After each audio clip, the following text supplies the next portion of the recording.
హే everyone, మనం ముందు వీడియోలో ఒక టప్పులు తీసుకొని దాంట్లోకి వాల్యూస్ని ఎలా యాడ్ చేయాలి అని ఒక ప్రాబ్లం మనకు వచ్చింది.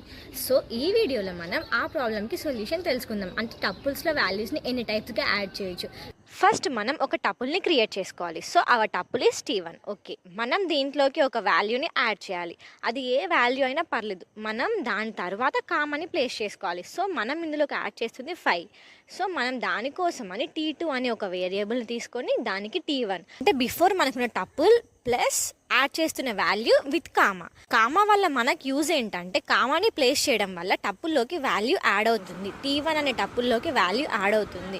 So the resultant tuple is T2ని ప్రింట్ చేయడం వల్ల 5 అనే వాల్యూ T1లోకి యాడ్ అయ్యి మనకి అవుట్పుట్ T2లో వస్తుంది అనమాట. సో ఇలా మనం టప్పుల్స్లోకి వాల్యూస్ని యాడ్ చేసుకోవచ్చు. And the second method is converting tuple into list. So మనం టపుల్ని లిస్ట్లోకి కన్వర్ట్ చేసుకోవచ్చు. అప్పుడు లిస్ట్ పైన మనం ఎలాంటి ఆపరేషన్స్ అయినా పర్ఫామ్ చేయొచ్చు. లైక్ అపెండ్ చేసుకోవచ్చు, యాడ్ చేసుకోవచ్చు, ఇంకా మన సో ఫస్ట్ బేసిక్ థింగ్ ఏంటంటే మనకున్న టపుల్ని లిస్ట్ లాగా కన్వర్ట్ చేసుకోవాలి. లిస్ట్ లాగా కన్వర్ట్ చేసుకున్న తర్వాత లిస్ట్ పైన చేసే ఆపరేషన్స్ అన్ని మనం పర్ఫామ్ చేసుకొని మనకి టపుల్లో అవుట్పుట్ రావాలంటే లిస్ట్ని టపుల్గా కన్వర్ట్ చేసుకొని ప్రింట్ చేసుకోవచ్చు. So these are the methods we need to use to add a value to a tuple. Do follow for more videos.